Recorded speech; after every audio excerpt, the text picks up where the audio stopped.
नमस्कार विद्यार्थी मित्रांनो, स्वागत आहे तुमचं आजच्या नवीन व्हिडिओमध्ये। तर आज आपण 7 मार्च 2026 च्या खूप महत्त्वाच्या चालू घडामोडी पाहत आहोत।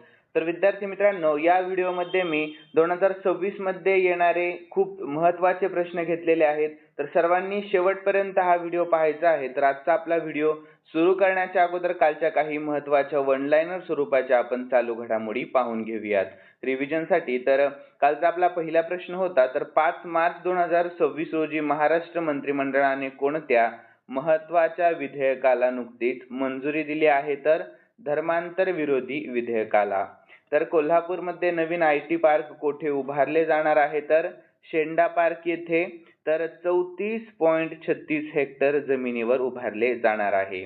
यानंतर राज्यसभेसाठी मुख्यमंत्री एकनाथ शिंदे यांनी कोणाला उमेदवारी देऊन राजकीय धक्का दिला? तर डॉक्टर ज्योती वाघमारे यांना।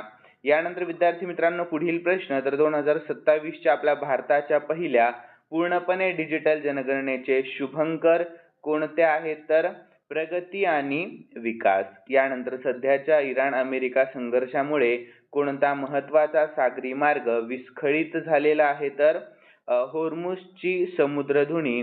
यानंतर मानव वन्यजीव संघर्ष रोखण्यासाठी कोणत्या राज्याने प्रकल्प हनुमान नुकताच सुरू केला? तर आंध्र प्रदेश या राज्य सरकारने। यानंतर विद्यार्थी मित्रांनो, संरक्षण मंत्रालयाने भारतीय तटरक्षक दलासाठी कोणत्या प्रकारच्या हेलिकॉप्टरच्या खरेदीसाठी करार केला आहे? तर ALH Mk3 म्हणजे प्रगत हलकी हेलिकॉप्टर। यानंतर मार्च 2026 मध्ये इराणचे नवे सर्वोच्च नेते म्हणून कोणाची निवड करण्यात आली आहे? तर त्यांचे पुत्र मोज्तबा खामेनी यांची। यानंतर नववा प्रश्न होता कालचा आपला, तर मार्च 2026 मध्ये कोणत्या देशाने कुष्ठरोग मुक्त झाल्याचा मोठा मान मिळवला आहे? तर चिली या देशाला।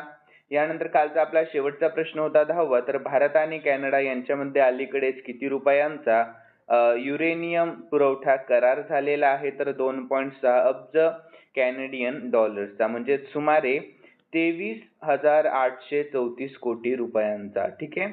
यानंतर विद्यार्थी मित्रांनो, आज तारीख आहे 7 मार्च 2026। तर चला आजच्या आपण चालू घडामोडीकडे वळणार आहोत। तर आजचा पहिला प्रश्न, आपल्या महाराष्ट्राच्या नवीन राज्यपालपदी नुकतीच कोणाची नियुक्ती करण्यात आली आहे? तर याचे योग्य उत्तर आहे ऑप्शन बी, जिष्णुदेव वर्मा यांची। कोणाची? तर जिष्णुदेव वर्मा। तर विद्यार्थी मित्रांनो, याविषयी आपण शॉर्टमध्ये महत्त्वाची माहिती पाहून घेऊयात। तर आपल्या महाराष्ट्राच्या नवीन राज्यपालपदी नुकतीच जिष्णुदेव वर्मा यांची नियुक्ती करण्यात आली आहे। तर राष्ट्रपती द्रौपदी मुर्मू यांनी 6 मार्च 2026 रोजी देशभरातील विविध राज्यांच्या राज्यपालांच्या केलेल्या मोठ्या फेरबदलामध्ये ही घोषणा करण्यात आली आहे। तर विद्यार्थी मित्रांनो, जिष्णुदेव वर्मा यांच्याबद्दल आपण काही महत्त्वाची माहिती पाहूयात सविस्तरपणे। तर पूर्वीचे पद कोणते होते त्यांच्याकडे? तर या नियुक्तीपूर्वी ते तेलंगणाचे राज्यपाल म्हणून कार्यरत होते आणि राजकीय पार्श्वभूमी, तर ते त्रिपुराचे माजी उपमुख्यमंत्री देखील राहिलेले आहेत। तर विद्यार्थी मित्रांनो, त्यांनी कोणाची जागा घेतली? तर CP राधाकृष्णन यांची। आपल्या भारताच्या उपराष्ट्रपती निवड झाल्यामुळे हे पद रिक्त झाले होते। दरम्यानच्या काळामध्ये गुजरातचे राज्यपाल आचार्य देवव्रत यांच्याकडे महाराष्ट्राचा अतिरिक्त कार्यभार सोपवण्यात आलेला होता। तर या नियुक्तीसह केंद्र सरकारने एकूण 8 ते 9 राज्यांच्या राज्यपालांमध्ये बदल केलेले आहेत। तर यानंतर विद्यार्थी मित्रांनो, पुढील प्रश्नाकडे वळूयात आपण। प्रश्न आहे दुसरा, हा देखील प्रश्न खूप जास्त महत्त्वाचा आहे। तर आपल्या महाराष्ट्र राज्याचा 2026-27 चा अर्थसंकल्प कोणी सादर केला आहे? तर याचे योग्य उत्तर ऑप्शन सी, देवेंद्र फडणवीस यांनी। कोणी? तर आपल्या महाराष्ट्राचे सध्याचे मुख्यमंत्री देवेंद्र फडणवीस यांनी। तर विद्यार्थी मित्रांनो, याविषयी आपण शॉर्टमध्ये महत्त्वाची माहिती पाहून घेऊयात। तर आपल्या महाराष्ट्र राज्याचा 2026-27 चा अर्थसंकल्प मुख्यमंत्री देवेंद्र फडणवीस यांनी सादर केला आहे। तर महत्त्वाचे तपशील देखील आपण या ठिकाणी पाहूयात। तर सादरीकरणाची तारीख आहे 6 मार्च 2026, म्हणजेच काल करण्यात आला। आणि विशेष बाब म्हणजे मुख्यमंत्री देवेंद्र फडणवीस यांनीच अर्थमंत्री म्हणून हा अर्थसंकल्प विधानसभेमध्ये मांडला आहे। तर अजित पवार यांचे निधन झाल्यामुळे अर्थमंत्री अजित पवार यांचे 28 जानेवारी 2026 रोजी विमान अपघातामध्ये निधन झाल्यामुळे मुख्यमंत्री फडणवीस यांनी अर्थ खात्याची जबाबदारी स्वीकारून हा अर्थसंकल्प मांडला आहे. यानंतर अर्पण, तर हा अर्थसंकल्प दिवंगत नेते अजित पवार यांना समर्पित करण्यात आला. आणि प्रमुख घोषणा कोणती करण्यात आली, तर या अर्थसंकल्पामध्ये पुण्यश्लोक अहिल्यादेवी होळकर शेतकरी कर्जमाफी योजनेअंतर्गत शेतकऱ्यांना एकूण 2 लाख रुपयांपर्यंतची कर्जमाफी जाहीर करण्यात आली आहे. यानंतर तिसरा प्रश्न आपण पाहून घेऊया. तर विद्यार्थी मित्रांनो, अर्थसंकल्पामध्ये महाराष्ट्र सरकारने एकूण किती हजार पदांच्या मेगा भरतीची मोठी घोषणा केलेली आहे, तर याचे योग्य उत्तर आहे ऑप्शन सी, एकूण 75,000. किती, तर 75,000. तर विद्यार्थी मित्रांनो, महाराष्ट्र सरकारने 2026-27च्या अर्थसंकल्पामध्ये राज्यातील विविध सरकारी विभागांमध्ये एकूण 75,000 रिक्त पदांच्या मेगा भरतीची मोठी घोषणा केलेली आहे. तर या भरती प्रक्रियेबाबतचे मुख्य तपशील आपण खालीलप्रमाणे पाहून घेऊयात. तर भरतीचे स्वरूप, तर ही भरती प्रक्रिया टप्प्याटप्प्याने राबवली जाणार असून यामध्ये महाराष्ट्र लोकसेवा आयोग म्हणजेच MPSC आणि इतर शासकीय यंत्रणांचा समावेश असणार आहे. तर विद्यार्थी मित्रांनो, याची पारदर्शकता काय आहे, तर भरती प्रक्रिया अधिक गतिमान आणि पारदर्शक करण्यासाठी सेवा प्रवेश नियमांचे प्रमाणीकरण व सुलभीकरण केले जाणार आहे. यानंतर विद्यार्थी मित्रांनो, पूर्वीची भरती, तर महायुती सरकार स्थापन झाल्यापासून आतापर्यंत राज्यामध्ये 1,20,000 पदांची भरती पूर्ण झाली असल्याचेही सरकारने स्पष्ट केले आहे. तर इतर क्षेत्रातील संधी पाहूयात. तर सरकारी नोकऱ्यांव्यतिरिक्त नवीन गुंतवणूक व सेवा धोरणांद्वारे 4 लाख उच्च कुशल रोजगारांचे उद्दिष्ट ठेवण्यात आले आहे. यानंतर चौथा प्रश्न पाहूयात. 2024च्या ICC पुरुष T20 विश्वचषकाच्या उपांत्य फेरीमध्ये आपल्या भारताने कोणाला हरवून फायनल मध्ये प्रवेश केला आहे, तर याचे योग्य उत्तर ऑप्शन बी, इंग्लंडला हरवून. कोणाला हरवून, तर इंग्लंडला. तर विद्यार्थी मित्रांनो, 2026च्या ICC पुरुष T20 विश्वचषकाच्या दुसऱ्या उपांत्य फेरीमध्ये आपल्या भारत देशाने इंग्लंडच्या 7 धावांनी पराभव करून फायनल मध्ये प्रवेश केला आहे. तर विद्यार्थी मित्रांनो, या सामन्यातील महत्त्वाचे तपशील आपण पाहून घेऊया. तर सामन्याचा निकाल, तर मुंबईच्या वानखेडे स्टेडियमवर 5 मार्च 2026 रोजी झालेल्या या चुरशीच्या सामन्यामध्ये आपल्या भारत देशाने प्रथम फलंदाजी करताना 253 रन आणि 7 विकेट अशी मोठी धावसंख्या उभारली आहे. आणि प्रत्युत्तरामध्ये इंग्लंडचा संघ 20 षटकांमध्ये 246 आणि 7 विकेट धावांपर्यंत पोहोचू शकला आहे. तर यानंतर विद्यार्थी मित्रांनो, या विजयाचा नायक, तर संजू सॅमसनने 42 चेंडूमध्ये 89 धावांची धडाकेबाज खेळी केली, ज्यासाठी त्याला प्लेयर ऑफ द मॅच म्हणून गौरवण्यात आले आहे. तर इंग्लंडची झुंज, तर इंग्लंडतर्फे जेकब बेथेलने 48 चेंडूमध्ये 105 धावांचे शानदार शतक झळकावले, तर तो या संघाला विजय मिळवून देऊ शकला नाही. तर फायनल मध्ये आता 8 मार्च 2026 रोजी अहमदाबाद येथील नरेंद्र मोदी स्टेडियमवर आपल्या भारताचा सामना न्यूझीलंडशी होणार आहे. यानंतर पुढील प्रश्न आहे आपला 5वा. तर आयुष्यमान भारत योजनेचा विस्तार करून आता कोणत्या वयोगटातील सर्व नागरिकांना लाभ मिळणार आहे, तर याचे योग्य उत्तर आहे ऑप्शन सी, 70 वर्षांवरील. किती, तर 70 वर्षांवरील. तर विद्यार्थी मित्रांनो, आयुष्यमान भारत प्रधानमंत्री जन आरोग्य योजनेचा विस्तार करून आता 70 वर्ष आणि त्यावरील वयोगटातील सर्व नागरिकांना या योजनेचा मोठा लाभ मिळणार आहे. तर या विस्ताराची महत्त्वाची वैशिष्ट्ये आपण पाहून घेऊयात. तर सार्वत्रिक कव्हरेज, तर या वयोगटातील सर्व ज्येष्ठ नागरिकांना त्यांच्या सामाजिक आर्थिक स्थिती किंवा उत्पन्नाचा विचार न करता 5 लाख रुपयांपर्यंतचे मोफत आरोग्य विमा संरक्षण मिळणार आहे.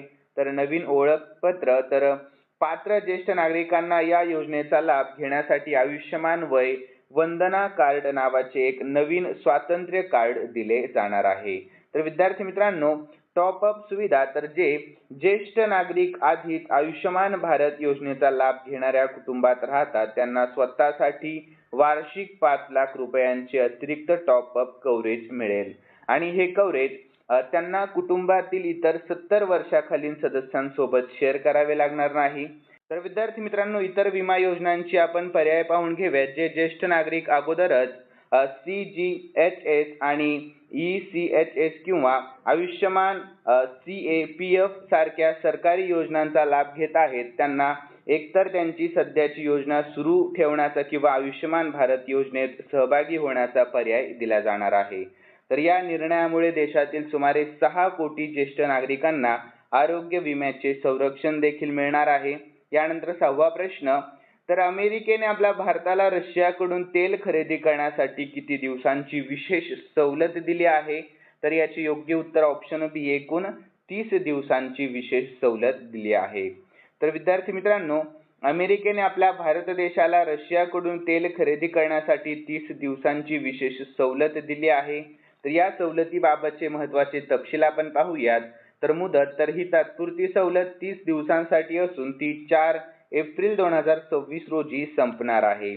आणि याची मर्यादा, तर ही सवलत केवळ अशाच रशियन तेलासाठी आहे जे 5 मार्च 2026 पूर्वी जहाजांवर लादले गेले होते आणि सध्या समुद्रामध्ये अडकून पडले आहेत आणि ही नवीन तेल खरेदीसाठी दिलेली परवानगी नाही. तर विद्यार्थी मित्रांनो, कारण काय आहे, तर इराण आणि इस्रायल अमेरिका यांच्यातील युद्धामुळे आणि हॉर्मुझच्या समुद्रधुनीमधील तेल पुरवठा विस्कळीत झाल्यामुळे जागतिक बाजारामध्ये तेलाचा प्रवाह सुरळीत ठेवण्यासाठी हा मोठा निर्णय घेण्यात आला आहे. आणि याची घोषणा तर अमेरिकेचे ट्रेझरी सचिव स्कॉट बेसेंट यांनी ही मोठी घोषणा केलेली आहे.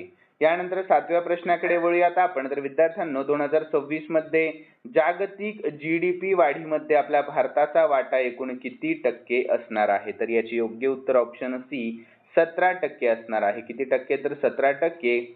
तर याविषयी आपण शॉर्टमध्ये महत्त्वाची माहिती पाहून घेऊया. तर आंतरराष्ट्रीय नाणेनिधीच्या म्हणजेच IMFच्या ताज्या आकडेवारीनुसार 2026 मध्ये जागतिक GDP वाढीमध्ये आपल्या भारताचा वाटा एकूण 17% असेल असा अंदाज वर्तवण्यात आला.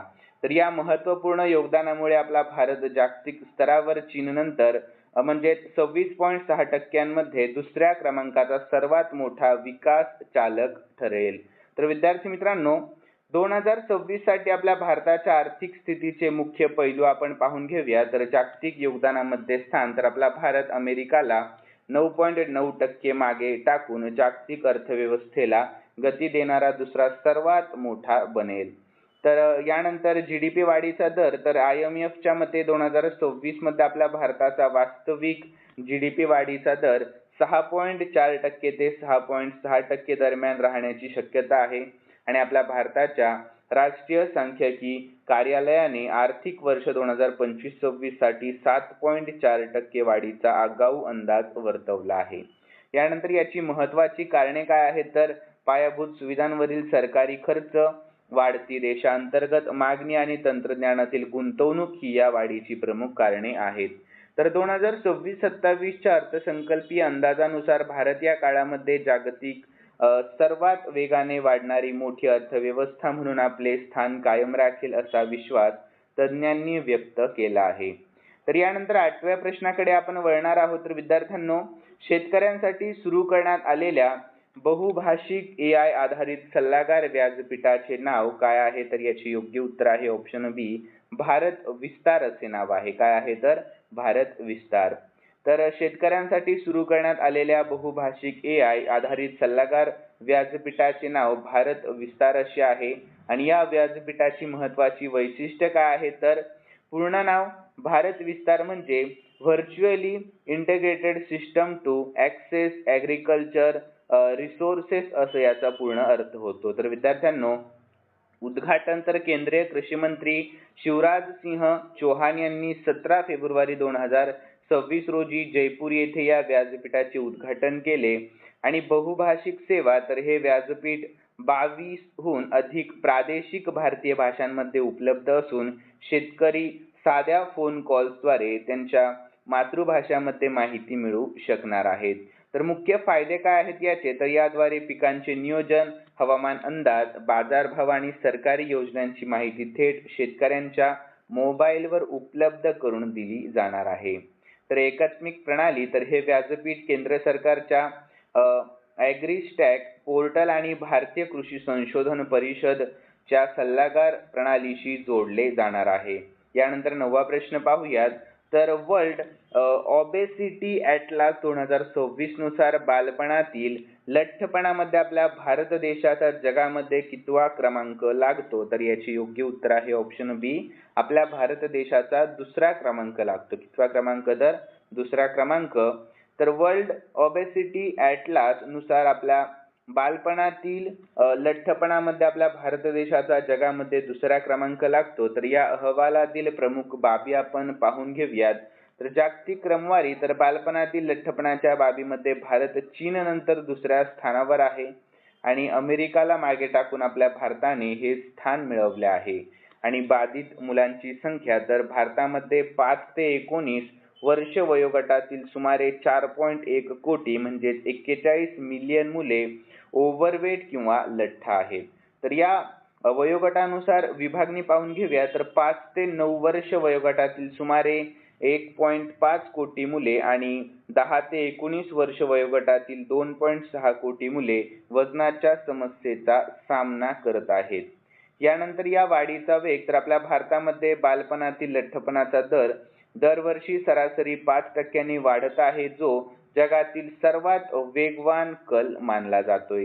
तर यानंतर विद्यार्थी मित्रांनो पुढील प्रश्न आहे आपला 10वा आणि शेवटचा प्रश्न आहे. सर्वांनी या प्रश्नाकडे लक्ष द्या. तर अर्थसंकल्पामध्ये कोणत्या वाहनांवरील पर्यावरण कर म्हणजेच ग्रीन टॅक्स वाढवण्याचा मोठा निर्णय घेण्यात आला आहे? तर याचे योग्य उत्तर आहे ऑप्शन सी, जुनी खाजगी वाहनांवर. लक्षात ठेवा सर्वांनी, म्हणजेच नॉन ट्रान्सपोर्ट व्हेकल्सवर. तर विद्यार्थी मित्रांनो याविषयी आपण महत्त्वाची माहिती पाहून घेऊयात. तर माहितीनुसार महाराष्ट्र राज्याच्या 2026-27च्या अर्थसंकल्पामध्ये जुन्या आणि प्रदूषण करणाऱ्या वाहनांवरील पर्यावरण कर दुप्पट करण्याचा मोठा निर्णय घेण्यात आला. तर वाढलेल्या पर्यावरण कराचे तपशील आपण सविस्तरपणे पाहून घेऊयात. तर लक्ष्य वाहने तर BS4 आणि त्याखालील उत्सर्जन मानके असलेली खाजगी वाहने म्हणजेच नॉन ट्रान्सपोर्ट वाहने. तर या दरामध्ये झालेली वाढ तर दुचाकी 2000 वरून 4000 आणि चारचाकी पेट्रोल 3000 वरून 6000 आणि चारचाकी डिझेलचा तर 3500 वरून 7000. तर इतर महत्त्वाचे निर्णय पाहून घेऊया. तर वाहन मोडीत काढल्यास सवलत तर जुनी वाहने भंगारात काढून नवीन वाहन खरेदी करणाऱ्यांना मोटार वाहन करार सवलत मिळणार आहे आणि BS4 किंवा त्यापेक्षा नवीन वाहन मोडीत काढल्यास 16% आणि BS3 किंवा त्यापेक्षा जुन्या वाहनांसाठी 30% सवलत प्रस्तावित आहे. आणि विद्यार्थी मित्रांनो इलेक्ट्रिक वाहने तर 30 लाख रुपयांपेक्षा जास्त किमतीच्या महागड्या इलेक्ट्रिक वाहनांवर 60% मोटार वाहन कर लावण्याचा प्रस्ताव यापूर्वीच्या 2025च्या अर्थसंकल्पामध्ये देण्यात आला होता.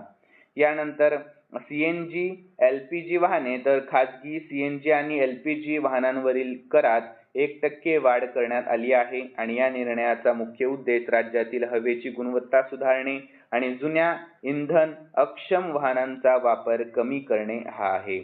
तर विद्यार्थी मित्रांनो खालील प्रश्न मी स्पेशली तुमच्यासाठी ठेवलेला आहे आणि हा प्रश्न आपण काल झालेल्या चालू घडामोडीमध्ये पाहिला होता. तर सर्व विद्यार्थ्यांनी या प्रश्नाचे उत्तर आपल्या कॉमेंटमध्ये कळवा. तर चला प्रश्न पाहूयात. तर कोल्हापूरमध्ये नवीन IT पार्क कोठे उभारले जाणार आहे? तर सर्वांनी या प्रश्नाचे उत्तर आपल्या कॉमेंटमध्ये कळवायचं आहे आणि तुम्हाला व्हिडिओ कसा वाटला हे देखील सर्वांनी सांगा. आणि जाता जाता सर्वांनी या व्हिडिओला लाईक, शेअर आणि सबस्क्राईब करायला अजिबात विसरू नका. तर चला भेटूयात नवीन व्हिडिओमध्ये. धन्यवाद.